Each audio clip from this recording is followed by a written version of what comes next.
It's September 29th, 2023, and this is a special edition of Daily Headlines. There's been a lot of news surrounding the border crisis this week, starting off with the Republican Party of Texas's calls for the legislature to act on Colony Ridge, the illegal alien housing community north of Houston, and culminating with new Texan Elon Musk's trip to Eagle Pass to see the crisis up close and in person.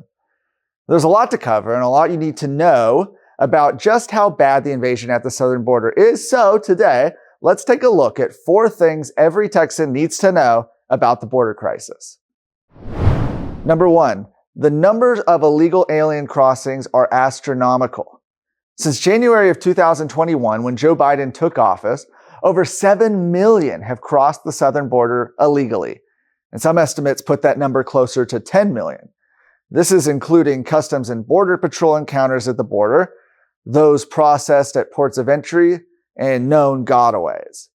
It also includes CBP's own 20% estimate of unknown gotaways. So there's known gotaways, people we know they didn't capture, and then unknown gotaways, those that we don't know. And given what we know about the stream of illegal aliens flooding the border, 20% seems like it might be a conservative estimate.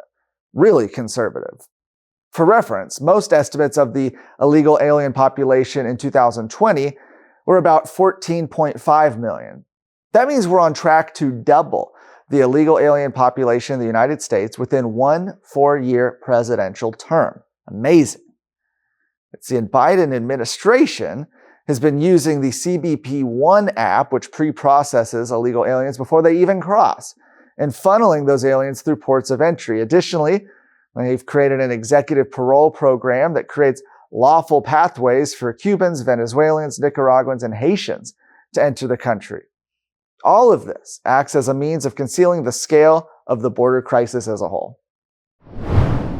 Number 2, the Texas legislature failed to act. Despite the fact that border security has been a top issue for Republican voters for years, but especially in light of the border crisis under the Biden presidency, it may be surprising to learn that the legislature did nothing to stop this when they met this year. More accurately, the Texas House, led by Speaker Dade Phelan, did nothing to help stop it, and they had multiple opportunities to do so. There's probably not a better example of this than what happened to House Bill 20. This bill stated that there is an invasion at the border and created a Texas Border Protection Unit with the power to repel and remove invaders under an invasion declaration. Sounds like a no-brainer, right?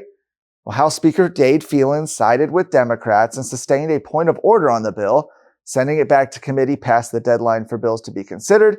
He killed the bill. And it wasn't the only border security effort that died this session. Other bills to finish the Texas border wall and mandate E-Verify to check the citizenship of workers failed to make it out of the Senate. All of these issues could be addressed in an upcoming special session on border security. Number 3, Texas has magnets that attract illegal aliens. Yes, Texas, the state with the largest border with Mexico, has policies in place right now that attract illegal aliens to our state. I'll give one example: in-state tuition. For more than 20 years, illegal aliens living in Texas have been allowed to attend public universities and pay in-state tuition, a discounted rate otherwise reserved for Texas citizens. The benefit has been criticized for being a magnet that attracts illegal aliens to the state at the expense of other American citizens.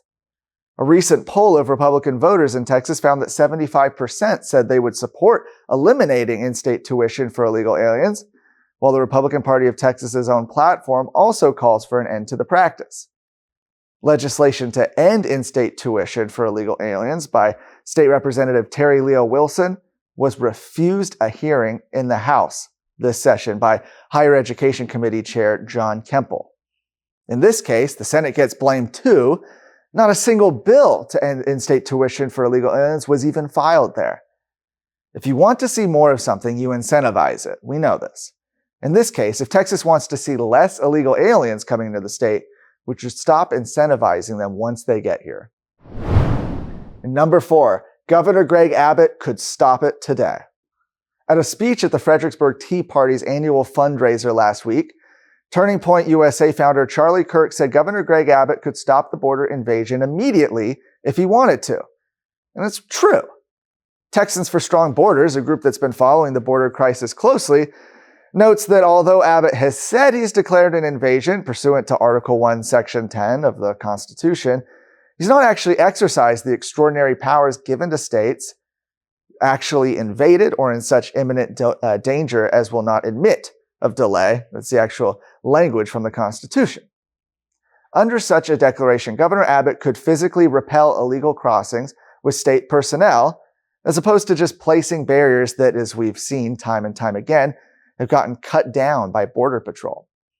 Most importantly, he could also send those that do manage to come across back to Mexico instead of handing them off to Border Patrol where they get processed and sent into our country and in some cases never seen again. Tucker Carlson recently spoke about this and said he asked Governor Abbott why he hadn't done so and said he was simply told it's complicated. Well, the fact remains, while the legislature could enact some long-lasting provisions to stop the crisis, Governor Abbott could use his power and authority to stop it today. To check out more stories about the border crisis and other issues facing Texas, go to texasscorecard.com. No ads, no paywalls, no government grants, and no corporate masters. Just real news for real Texans. This is Texas Scorecard.